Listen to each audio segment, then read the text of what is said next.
Hello. In this video lecture, we're going to discuss another branch of promotion, and that's public relations.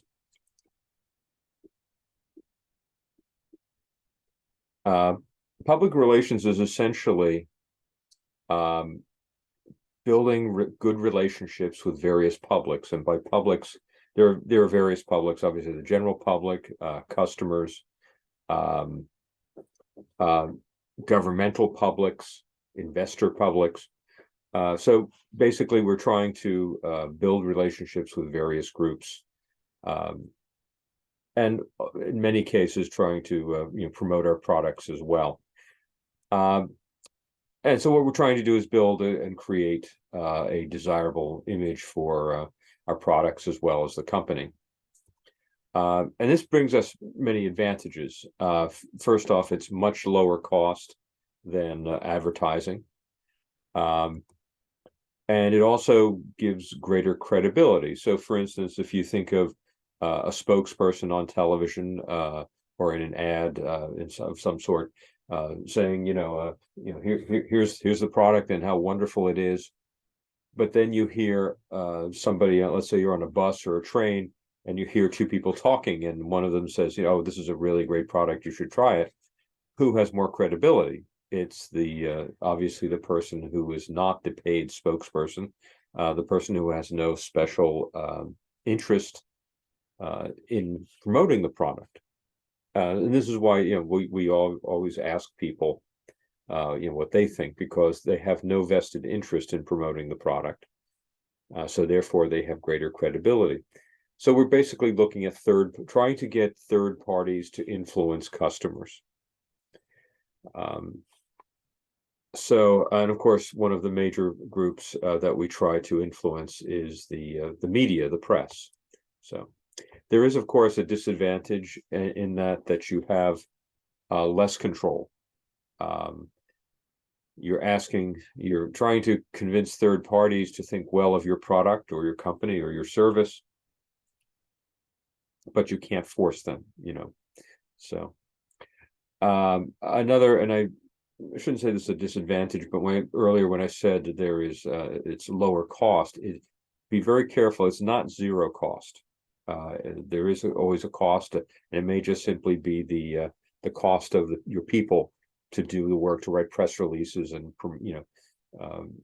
initiate many of your public relations initiatives. So there are various functions within the public relations sphere. Probably one of the high priority ones is press relations. We want the press and the media to think well of us, to say nice things about this, and it does take a certain amount of effort to make that happen. And often you want to have people who have a media background, maybe former journalists or whomever. And we'll talk about some of the tools they use to make that happen as well. Obviously, as marketing people, we are very concerned about product publicity. We want, as much publicity as possible. Of course, sometimes, and this is something that's sort of peculiar to public relations, often in a large organization, the people who are running the marketing are completely separate from the people who are running the public relations. And I've met some wonderful public relations people, but I've also met some who are a little disconnected from the marketing of products and so forth. They're focused on the company image, which is important, as the image of the CEO, which is important as well. But sometimes they're a little disconnected from the need for marketing of products and services, so forth. But product publicity is, of course, a key public relations function. Also, we have what may be called public affairs or community relations. And this is maybe a more direct relationship with the public. And we see this exhibited through various initiatives. For instance, at a college I used to work at, Gibbs College, they had something called Gibbs Gives Back Day. It doesn't exactly roll off the tongue, but the idea was would have staff members, faculty members, as well as students. For instance, they might put on a Gibbs shirt and go and clean up a park, or do some sort of service for the community. And this builds up, goodwill towards the organization. In a much more sophisticated way, if you're familiar with Timberland boot, they make the sort of yellow boots with their logo is sort of a circular tree, and they make outdoor apparel as well. If you are an employee of Timberland, you get your usual, sick days and personal days and so forth.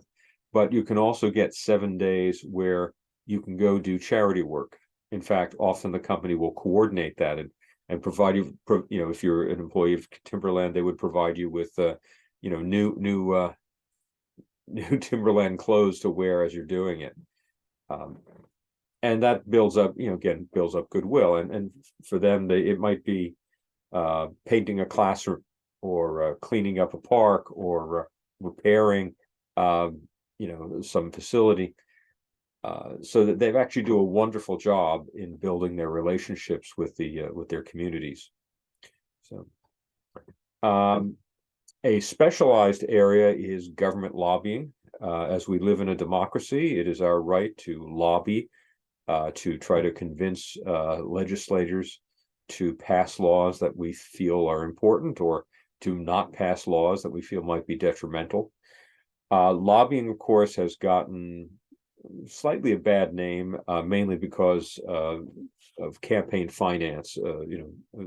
Some people feel that organizations are some companies or individual rich, wealthy individuals have undue influence over the government.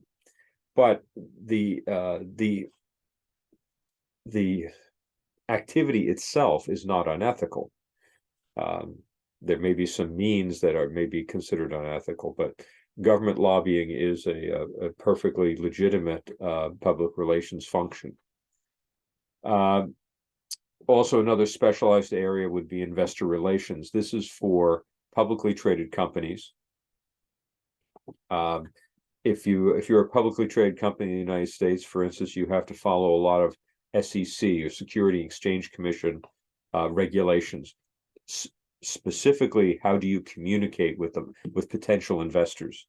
And you may be familiar with insider trading laws and so forth. And so it's very important you understand when should you publicly communicate material information, when should you hold it back, and so forth. So that's kind of a specialized area. Donor development, if you are involved with a not-for-profit organization that is trying to get donations, and this is actually a very important public relations function, because these organizations, which generally probably do good work, you need to get people to donate to fund these charitable activities. We have various tools that are available to us. Probably the most common is the press release, and there will be a copy, some sample copies of press releases, which we'll be talking about in a moment, available to you online. The press release essentially is a story that has been written and public and sent to organizations, news organizations, hopefully to be published, or at least used as a source for stories, giving a positive spin to the work or the product or whatever it is the subject of a press release. And we'll talk a little bit more about press releases coming up. We also have press kits, and press kits would include the press release, as well as perhaps photos or illustrations. Actually, if you include a visual of some sort, that actually improves the probability of your press release being published or used. In some cases, you might include product brochures or annual reports from your company. In addition, you might want to do media interviews. This is actually a very good tool because often a press release will trigger a desire by the press to interview somebody at your organization. Doing media interviews does require a certain amount of a little bit of training and certainly a sense of presence. Not everyone is great at doing interviews. In fact, I can recall my very first interview. It was thank goodness it was not a recorded interview. I was interviewed by a reporter from the Newark Star-Ledger, and it was on a telephone. And after I finished the interview, I realized I had done a fairly poor job. Luckily, I had to send a photograph to the reporter to go with the story, and that provided me an opportunity to send a letter. And in the letter, I gave her some quotes that she could use. And when the article finally came out, most of what was in the article, especially in terms of quotes, came from that letter as opposed to my interview. I have since improved my media interviewing skills. For instance, you do things, you avoid answering with answers like yes or no. You want to use full declarative sentences. You don't want to repeat the question that's being asked. Essentially, reporters are looking for quotes, and so you learn to create good quotes for the reporter. So,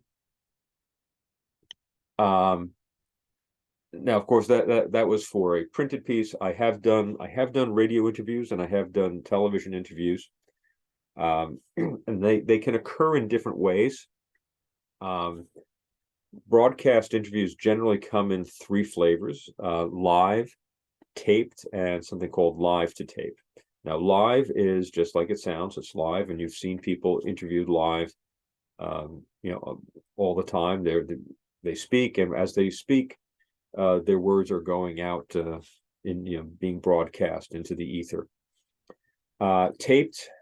Well, we get to live to tape. Live to tape is where your interview is taped and is not edited in any way. Often, however, many interviews are taped in a way that can be edited, and there are reasons that you might want to, the people might want to edit them down. Usually, they're editing them down for time. And something you should be particularly careful about is something called the multi-camera shoot.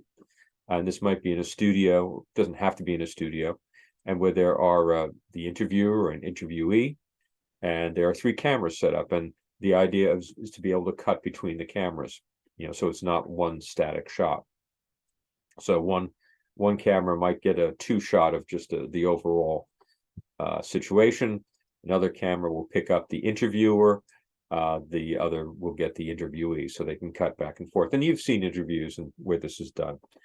Now, if these cameras are being fed live to a mixer, and there's somebody controlling that mixer, you have seen, I'm sure, footage or movie recreations where you have a director saying, "Take camera one, take camera two." That would be a live to tape situation. However, these cameras might also be set up to record separately, and that way later an editor can cut the different pieces together, the different shots together, and cut out certain things. And the question is that a problem? Excuse me. There was a case years ago. Merck Pharmaceuticals had a drug that they had launched. It had been approved, and I'm trying to remember the name of the drug. But anyway, it was a painkiller. It was for people with arthritis. The problem, for instance, they used to treat arthritis with aspirin, and aspirin works very well for arthritis. The trouble is it also creates stomach problems. So they had created this drug, Merck had, that was a painkiller for arthritis, but it didn't harm the stomach. And that was that was fantastic. So they went to the FDA, got it approved, launched the product. But then what they did was they also continued to test it. And what they found was that the drug, if somebody took, when they looked at the data, they noticed that the people who had taken the drug more than 18 months at the maximum dosage, and they looked at all the people who'd taken it, and they noticed a higher than expected morbidity rate. And the idea is, people die for various reasons. You would expect that some would die, not necessarily from the drug, but just from other reasons. But they noticed that there were more than the expected number of deaths that would occur for any given group over a period of time. And it turns out, so as a result, they were pretty sure that the drug had something to do with it. They couldn't prove it, but what they did was they made an ethical decision to simply pull the drug off the market. They could have simply said, do not take more than 18 months, or do not take above this dosage. They could have put warnings on it. Instead, what they did was they recalled the drug. They and refused to manufacture anymore. When they made this announcement, of course, the lawyers came out, and there were lawsuits. I was actually at a meeting about this, and the chief lawyer said there were 300 new lawsuits per day. New lawsuits per day. I mean, this was a massive amount of lawsuits. And it was also a public relations nightmare. So as a result, what they had to do with the CEO, Ray Gilmartin, was to give him some media training. The story I just told you was a little complex. So they got the story down. I mean, not misrepresenting anything, but telling the truth. But the trouble is, because of the story is a little bit long, they knew that it would probably get cut, edited down if Ray Gilmartin, the CEO of Merck at the time, did a taped interview. So they told him that he should only do either live interviews or live to tape interviews, and that's what he did. So he told the complex story. He told it in as concisely as he could, but he made sure there was no live or no tape. No taped interviews, so that might be edited down. Most media interviews will not have such high stakes. No interviews that I've done with the media have ever had those kind of high stakes, but there you go. In addition, another tool we have at our disposal are press conferences. And this is where you invite the press. You're going to make a statement and then take questions. And it's very important that you take questions. There was one company that had some issue, and they called a press conference, and the CEO, they set it up in front of their building. The CEO came up to a podium, made a statement, and then said, "Thank you very much," and walked back inside the building, never taking any questions, which really rankled the reporters. They wanted to ask questions, and what they didn't want was to be just going to publish a statement. So what they did was that night in the news, on the network news, they simply showed the footage of the CEO walking away from the podium. That was very poor press relations, handling it that way. So you can also have press events and press tours. Excuse me, tours in particularly are quite nice. I have been with a number of organizations that have opened up new facilities. One opened up a new educational campus, another one opened up a new factory. And what you do is you invite the press to see your new facility, which gets your name out there, but also impresses people that you're a vibrant organization that is, investing in its future. excuse me. Advertorials are, this is kind of an interesting thing. It's actually an ad, but it looks like editorial content. And you see this particularly in magazines, or newspapers. And I've done a number of these where, it's where you want to discuss an issue. It's not product promotion. There's some issue that you want to share with some public. Maybe it's customers, maybe it's other people. And you don't want it to look too glossy. You don't want it to look like an ad. You want it to look like editorial content. In fact, a couple times I've seen the publication actually insist on putting the word advertisement at the top of the advertorial, because they don't want they don't want the public to think that this is their editorial content, except that's kind of what we want them to think. Not that we're trying to trick anybody, but we don't want it to be seen as an ad. People kind of see an ad and a certain amount of skepticism comes up.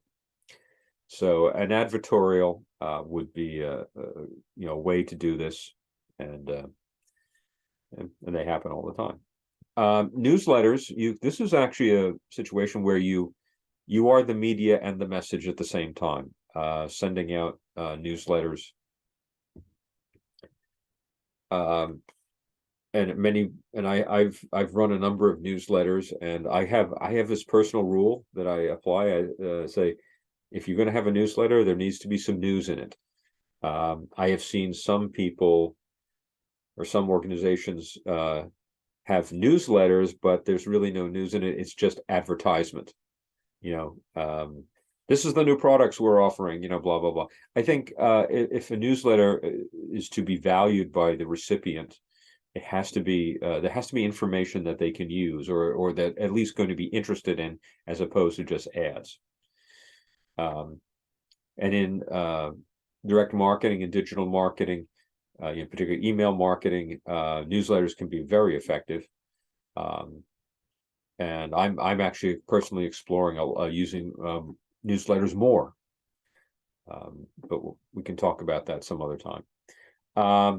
Certainly, every organization most likely will have a website, and a lot of the things that are listed here on the screen, you can actually put on the website. Your press releases, even your media interviews, advertorials, newsletters are often online. You can even have virtual press tours if you want. So, and for some corporations may have corporate ads. This is not so much to directly advertise products, but to promote probably some initiative that the company is trying to do. General Electric has done a number of really nice corporate ads. Talking, for instance, I think they had a campaign called Eco-Imagination, talking about how all the environmentally friendly projects they are doing. They did another one talking about their digital digital products and digital approach, because General Electric is a very old company. It's started in the 19th century. It's thought of as an old company, maybe old thinking. What they were trying to do is promote that they are engaged in using new technologies just like everyone else. Even though they are, for instance, General Electric also makes locomotives, which is definitely, even though it uses more technology, newer technology, it's locomotives have been around since the mid-19th century. So they're trying to say that they're a modern company, and this is partly focused on targeted towards investors. Part of it's targeted towards potential customers. So there are a lot of tools here at our disposal, and we have to think about how we might want to use them. as I said previously, the press release is a very important tool. Now, you can have the traditional, I'll talk a little bit about the traditional press release, but also there are some things called video press releases, and this is where you're providing footage for, let's say, a news program to use, particularly if footage of certain, let's say, processes are difficult to get. Providing it with to the news organization will be much appreciated. So, possible press release topics include a product launch. Obviously, you'd want to promote your product launch. Excuse me.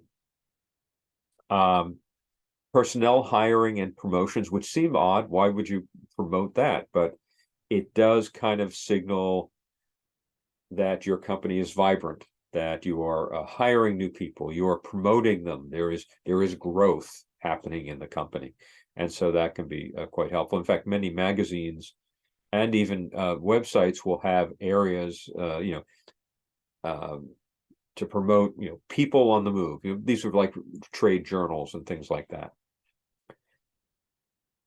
If you have a new facility or a new location, you will want to promote that. I was with a college that moved to a completely new campus, and we were constantly seeing, press tours going through there, and press, and those were preceded by press releases. Any scientific discovery or technical advance, you might also want to put out a press release. Again, you're trying to generate publicity for your organization, so you can, find all sorts of reasons. If you receive a special award, for instance, if your company gets the J.D. Powers Award, for instance, or some environmental award, or any kind of award, you definitely want to promote it. So, any special company or organizational initiative. I'll give you an example of one that I did. At one point, I became the president of a professional organization. It was actually back during 2002 when there had been a series of business scandals. A number of companies had scandals. There was the Enron scandal. There was the Global Crossing scandal, the Tyco scandal. There were a whole bunch of business scandals that year, and so ethics was big in the news, and actually, as part of this organization, it was called the Network of Writers and Artists, and these were business, writers and business artists, and to be a member of that organization, you had to sign a code of ethics. And so when I became president, I was looking at what was going on in the news, I said, you know what we should do? We should have every member re-sign to reaffirm their code of ethics. Now, a number of people kind of scoffed at that. I said, well, that's kind of a nothing thing. I mean, I wanted to do a press release, and what I did ranged for.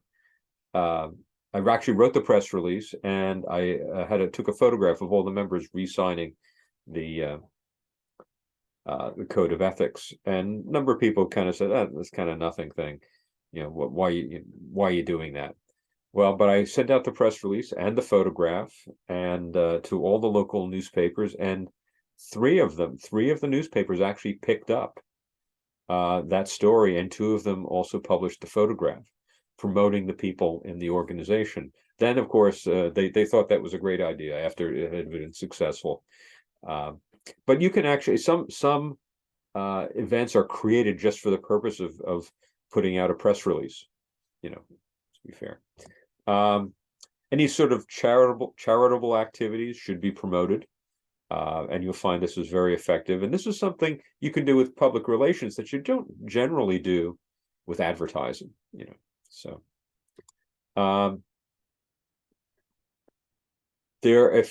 to write a press release is actually a skill. I find some people at first have difficulty writing press releases because they tend to want to write it like promotional copy. So, so, and there will be samples online of some sample press releases. But one thing you have to do is you have to put a release date. When is this? When is this occurring? When is it being released to the public? And many of them will say for immediate release. So that means go ahead, use the information. You may instead do something called embargoing, where you actually are releasing the information to the press, but saying, you can't use it yet. Don't use it until this particular date. And then normally you wouldn't do that except if you want the news organization to do a little research. It's something complicated that will require them to research it. Most press releases don't have to go through that. Usually they just say for immediate release. You do need to provide contact information. A student once asked me, couldn't you just send an anonymous press release? No. Who is that? There's no credibility in an anonymous press release. You need to provide your telephone number and email address. You need to provide names of people who can be contacted. You remember, we will want to use press releases to, in many cases, generate media interviews. So, also need a headline. Now, the headline on the press release is probably not going to be the headline on the final article, whether it's online or in a physical newspaper or magazine. But it serves the same purpose. It kind of tells you what the release or the article is about. So you need to have a headline. You do a paper for one of your classes, you give it a headline. So then you would have, and this is begins at the body of the press release, the date line, which may include the date and the location. The location usually it's just a city, or if it's a city that has a common name, you put the city and the state. There was actually one case where I saw the real value in putting the location. In my local newspaper, I picked it up and looked at it. It only covers about 5 towns, and I saw the headline, mayor's wife caught an embezzlement scheme. And I was shocked because I knew the mayor's wife, and she was a very nice person, and she had done some wonderful things for the community, and I was kind of shocked. And then I looked at the date line and realized it was the wrong town, that this was not the mayor's wife that I knew. It was the wife of a mayor of another town. So that's one of the reasons they put that in, so there's no confusion.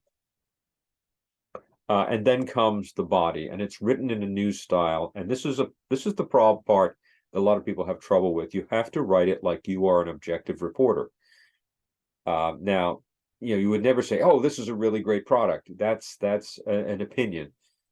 It is not. It should not be in the voice of whoever is writing the press release. You can, however,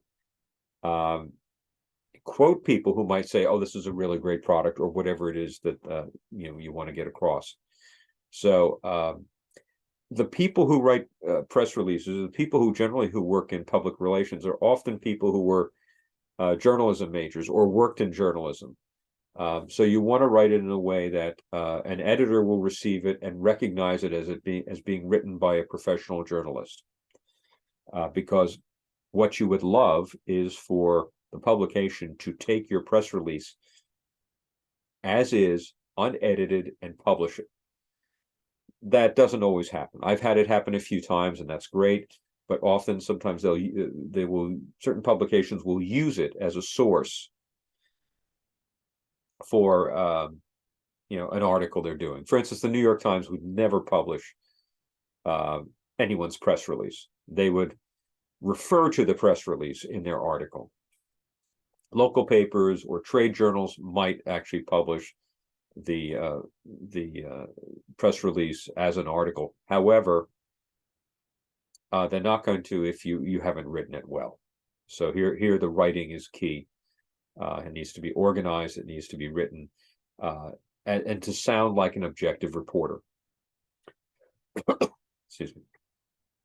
Then at the bottom, still on the body, would be something called the boilerplate, and this is a standard paragraph that an organization puts at the bottom of its press release. For instance, I had one client, Marielle, and I would write press releases for them, but then they would give me their boilerplate, and it would say, what kind of company it was, what their products were, what their sales were for that year, business types of things. It might include their website address. If it is a publicly traded company, they might put their ticker, their stock ticker symbol in there. There are various, things, and so I was writing press releases, but the last paragraph was always the boilerplate that somebody in their public relations department wrote. So, and the last thing that's in the press release is these 3 pound signs. You might call them hashtags. Technically, they are called octothorpes. Actually comes from the initial use in the touch-tone telephones. Actually, it was AT&T Bell Labs that came up with the term, the octothorpe. The purpose of this, and again, it's sort of a legacy reason. Years ago, the wire services would if you're not familiar with the wire service, basically, if you take your local newspaper that is reporting on global events, they don't have global reporters. They don't have somebody in Paris and London and Moscow and Tokyo and wherever. What they do is they actually subscribe to wire services such as Reuters or API or Associated Press, who have reporters all over the world, and they are willing to sell the right to use their articles, and that would be on the wire. There was a machine that would transmit their articles, and it would be on a enormous roll of paper, and it would type out, and then somebody would rip it off and then take it to the editor, say, hey chief, here's a story out of London, let's say. But where do they rip it off? Actually, and it was the 3 pound signs or hashtags or whatever you want to call them. That was the signal that the article has come to an end, and they rip it off there. We don't have that kind of technology anymore. Now we have more up-to-date, internet-based technology. However, professionals do tend to still put these 3 symbols at the bottom. It's kind of a signal that, yes, we know that you know the traditions of press, public relations and the news media, to still put these 3 symbols at the bottom. Some people will just put the end, and that's fine too, but I always put the hashtags or octothorpes or whatever you want to call them. So, and again, there are samples in Blackboard, or if we're using Canvas, it'll be there. Okay, obviously you can't ask questions, but if you have questions, you can email me, or you can save them for class. So hopefully we'll talk then. Take care.